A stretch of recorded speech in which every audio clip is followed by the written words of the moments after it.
Carrera Blanca Audio Design Studio presenta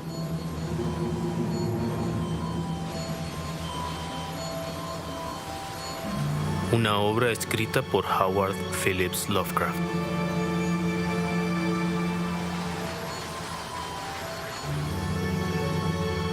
En las montañas de la locura.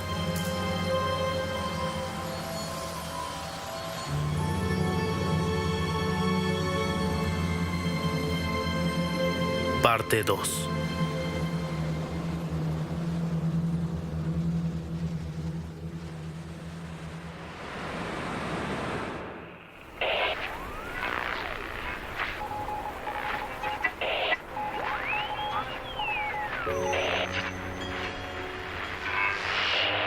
La imaginación popular, a mi juicio, respondió activamente a las crónicas enviadas por radio de la partida de Lake hacia el noroeste por regiones que nunca había hollado el hombre ni siquiera en la imaginación. Y eso que en ellas no aludimos a sus descabelladas esperanzas de revolucionar por completo la biología y la geología. El viaje preliminar y los sondeos realizados entre el 11 y el 18 de enero con Peabody y otros 5 hombres, enturbiados por la pérdida de 2 perros en un accidente al cruzar una gran arista de presión en el hielo, habían sacado a la luz más pizarras arqueozoicas e incluso a mí me interesó la singular abundancia de evidentes restos fósiles en aquel estrato increíblemente arcaico. No obstante, dichos restos eran de formas de vida muy antiguas que no implicaban una gran paradoja, excepto por el hecho de que aparecen en una roca definitivamente precámbrica como parecía ser aquella. De modo que siguió pareciéndome poco razonable la insistencia de Lake en que hiciésemos un paréntesis en nuestro ajustado programa. Un paréntesis que requería el uso de los 4 aeroplanos, un gran número de hombres y todo el instrumental científico de la expedición. Al final, no veté su plan, pero decidí no acompañar a la expedición al noroeste a pesar de sus ruegos de que le ofreciera mi asesoramiento como geólogo. Mientras estuviesen fuera, yo esperaría en la base con Peabody y otros 5 hombres y dispondría los últimos planes para trasladarnos al este. Uno de los aviones había empezado ya a transportar una considerable reserva de gasolina desde el estrecho de McMurdo, pero eso podía esperar por el momento. Me reservé uno de los trineos y 4 perros, pues no conviene quedarse sin medios de transporte en un mundo totalmente deshabitado y muerto desde hace eones. La expedición de Lake a lo desconocido, como todos recordarán, envió sus propios comunicados con las emisoras de onda corta de los aviones. Se recibían al mismo tiempo en nuestro receptor en la base sur y en el Arkham en el estrecho de McMurdo, desde donde se emitían al mundo exterior con longitudes de onda de hasta 50 metros. La partida tuvo lugar el 22 de enero a las 4 de la madrugada y recibimos el primer mensaje por radio apenas 2 horas después, cuando Lake decidió aterrizar y empezar a fundir el hielo para empezar a tomar muestras en un lugar a unos 500 kilómetros de distancia. 6 horas después, un segundo y excitado mensaje nos informó de su frenética labor, de la inserción de una sonda con dinamita y de la obtención de fragmentos de pizarra, con varias marcas parecidas a las que tanto nos habían sorprendido la primera vez. 3 horas más tarde, un breve comunicado anunció la reanudación del vuelo ante la inminencia de una fuerte tempestad. Y cuando le envié un mensaje advirtiéndole de que no corriese más riesgos, Lake respondió secamente diciendo que los nuevos especímenes hacían que valiera la pena correr cualquier riesgo. Comprendí que su emoción lo había llevado al borde del amotinamiento y que no podía hacer nada por impedir una aventura que podía poner en peligro el éxito de toda la expedición. Era espantoso pensar que estaba internado cada vez más en aquella blanca, siniestra y traicionera inmensidad de tempestades y misterios insondables que se extendían unos 2000 kilómetros hacia la costa intuida y desconocida de las tierras de Knox y la Reina María. Luego, transcurrida 1 hora y media, llegó un mensaje aún más excitado desde el avión de Lake, que casi cambió mis sentimientos e hizo que deseara haberle acompañado. 22:05.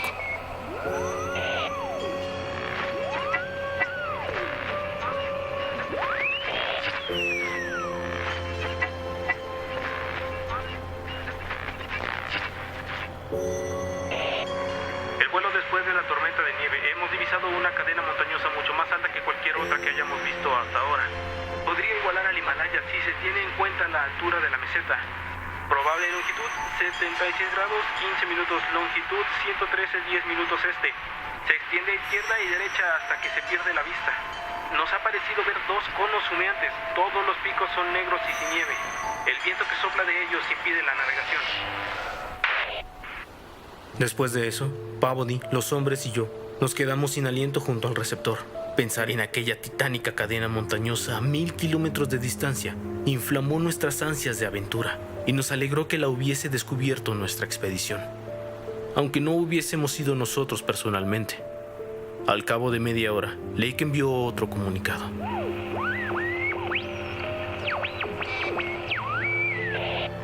El avión Moulton se ha visto obligado a aterrizar en la meseta al pie de las montañas, pero nadie ha resultado herido y tal vez puedan repararlo. Trasladaremos lo más esencial y a los otros 3 para regresar o seguir adelante en caso necesario, aunque ahora mismo no es necesario volar con los aviones sobrecargados. Las montañas superan lo inimaginable. Haré un vuelo de reconocimiento tras vaciar el avión de Carroll. Es imposible concebir nada igual a esto. Los picos más altos deben de alcanzar los 10.000 metros, superan al Everest. Atwood va a calcular la altura con el teodolitro mientras Carroll y yo lo sobrevolamos. Probablemente me haya equivocado con respecto a los conos, pues las formaciones permanecen estratificadas. Extraños efectos en el horizonte. Hay secciones de cubos fijas en los picos más altos. Todo es maravilloso bajo la luz dorada y rojiza del sol de medianoche. Es como una tierra misteriosa, un sueño o la entrada a un mundo prohibido de maravillas nunca antes vistas. Ojalá estuviese usted aquí para estudiarlo. Aunque técnicamente era la hora de dormir, a ninguno nos pasó por la cabeza acostarnos. Lo mismo debió ocurrir en el estrecho de McMurdo, donde también estaban recibiendo los mensajes en el almacén de suministros y en el Arkham, pues el capitán Douglas llamó por el radio dándonos la enhorabuena por el importante descubrimiento, y Sherman, el operador de radio del almacén, se unió a sus felicitaciones. Por supuesto, lamentamos lo del avión averiado, pero confiábamos en que pudiera arreglarse fácilmente. Luego de las 11 de la noche llegó otro comunicado de Lake.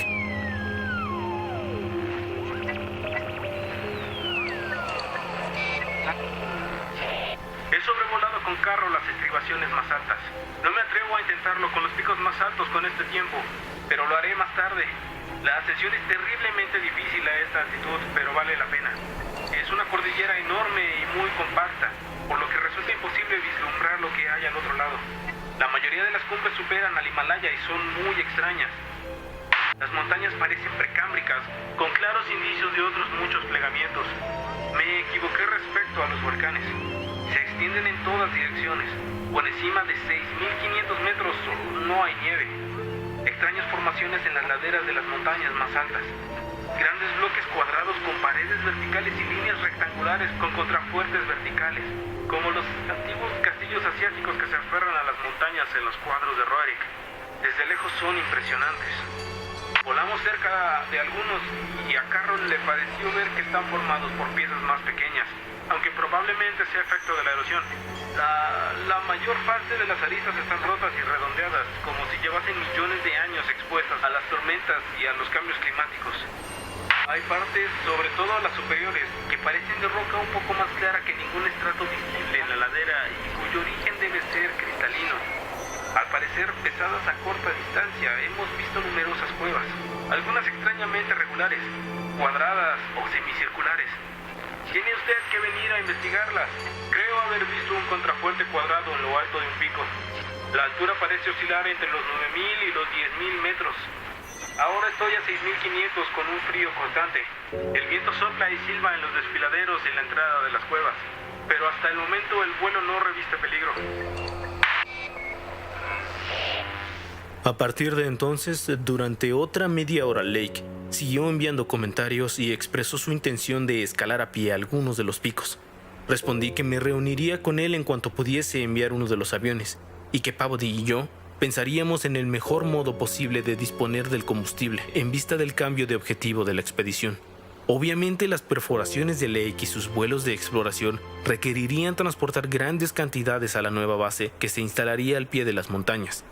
y era posible que finalmente no pudiéramos llevar a cabo el traslado al este hasta pasado el invierno.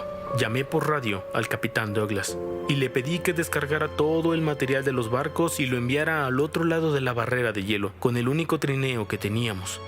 La prioridad era establecer una ruta directa entre Lake y el estrecho de McMurdo.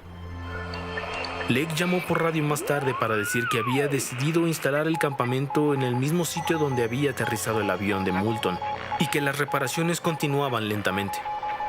La capa de hielo era muy fina y antes de emprender ninguna expedición de escalada o en su trineo, harían algunos sondeos y voladuras en aquel lugar. Habló de la majestuosidad inefable del paisaje y de la extrañeza de sus sensaciones al hallarse al abrigo de unos pináculos silenciosos que se alzaban hasta el cielo como un muro situado en el fin del mundo. Las observaciones de Atwood con el teolodito habían establecido la altura de los 5 picos más altos entre los 9,000 y los 10,000 metros. El aspecto del terreno que parecía batido por el viento inquietaba mucho a Lake, pues revelaba la existencia ocasional de tempestades prodigiosamente violentas que superaban con mucho a cualquier otra de las que habíamos sufrido hasta la fecha. Su campamento estaba a poco más de 7 kilómetros del lugar donde se elevaba bruscamente las estribaciones más altas. Casi pude notar la alarma silenciosa de sus palabras, enviadas a través de un vacío glacial de más de 1,000 kilómetros, cuando me advirtió que debíamos apresurarnos y explorar la nueva desconocida región lo antes posible. Ahora se disponía a descansar, tras un día de trabajo con prisas, tensiones y resultados casi sin precedentes. Por la mañana, tuve una conversación por radio con Lake y el capitán, cada cual en su base lejana, y acordamos que uno de los aviones de Lake volvería a recogernos a Peabody, los 5 hombres y a mí, junto con todo el combustible que pudiera transportar. La cuestión de qué haríamos con el combustible quedaría en suspenso unos días hasta que tomáramos una decisión sobre el viaje al este, pues de momento Lake tendría suficiente para las perforaciones y para calentar el campamento. Con el tiempo habría que reabastecer la vieja base sur, pero si posponíamos el traslado al este no la utilizaríamos hasta el verano siguiente. Y entre tanto, Lake enviaría un avión a explorar una ruta directa entre las nuevas montañas y el estrecho de McMurdo. Peabody y yo nos dispusimos a cerrar nuestra base por un periodo corto o largo. Si hibernáramos en la Antártida, probablemente volaríamos directamente desde la base de Lake hasta el Arkham, sin volver a aquel lugar. Ya habíamos reforzado algunas de nuestras tiendas cónicas con bloques de nieve endurecida y decidimos completar la tarea y convertir el campamento en un poblado esquimal permanente. Gracias a que habíamos llevado muchas tiendas, Lake tenía consigo todo lo que necesitaría a la base, incluso después de nuestra llegada. Le envié por radio un mensaje diciendo que Peabody y yo estaríamos listos para viajar al noroeste tras un día de trabajo y una noche de descanso. No obstante, a partir de las 4 de la tarde no pudimos trabajar de manera continuada, porque más o menos a esa hora, Lake empezó a enviar mensajes de los más extraordinarios y emocionantes. El día había empezado mal, pues un vuelo de reconocimiento sobre la superficie de las rocas más cercanas había mostrado una ausencia total de aquellos estratos arcaicos y primordiales que estaba buscando, y que tanto abundaban en los picos colosales que se alzaban a una tentadora distancia del campamento. La mayor parte de las rocas que había visto eran aparentemente areniscas jurásicas y comanchienses, y esquitos del Pérmico y el Triásico, con esporádicos afloramientos de color negro brillante que recordaban a un carbón duro y pizarroso.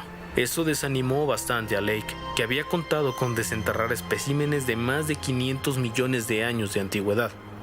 Estaba convencido de que, para encontrar la veta de pizarras arqueozoicas donde había hallado las extrañas marcas, tendría que hacer un largo viaje en trineo por las montañas hasta las empinadas laderas de esas cumbres gigantescas.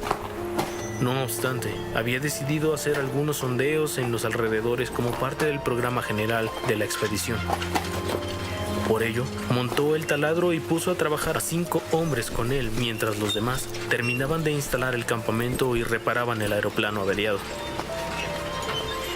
Había escogido la roca visible más blanda, una arenisca situada a medio kilómetro del campamento, para tomar muestras, y el taladro hizo excelentes progresos sin necesidad de muchas voladuras.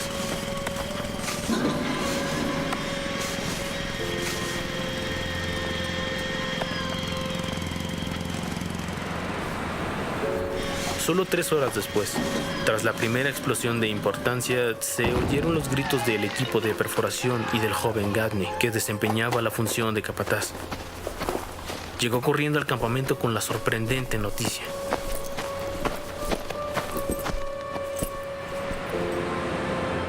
Habían llegado a una cueva. Tras los primeros sondeos, la arenisca había dado paso a una vena caliza comanchinense, llena de diminutos fósiles de cefalópodos, corales, equinoideos y espirifera, como indicios ocasionales de esponjas silíceas y huesos de vertebrados marinos, probablemente de teleostos, tiburones y ganoideos. Eso ya tenía suficiente importancia de por sí, pues eran los primeros fósiles vertebrados hallados por la expedición. Pero cuando poco después la barrena del taladro atravesó el estrato y llegó a una especie de vacío, una nueva oleada de emoción recorrió a los excavadores. Una de las voladuras había puesto al descubierto el secreto subterráneo. Y ahora, a través de la mellada abertura de 1,5 metros de ancho y 1 metro de largo, se abría entre los ávidos investigadores una cávida caliza poco profunda formada hacia más de 50 millones de años por el goteo de las aguas superficiales de un mundo tropical desaparecido. La cavidad a la que habían llegado no tenía más de 2 o 2,5 metros de profundidad, pero se extendía definitivamente en todas direcciones, y una leve corriente de aire parecía indicar que formaba parte de un extenso sistema subterráneo. El techo y el suelo estaban cubiertos de grandes estalactitas y estalagmitas, algunas de las cuales se juntaban para formar columnas.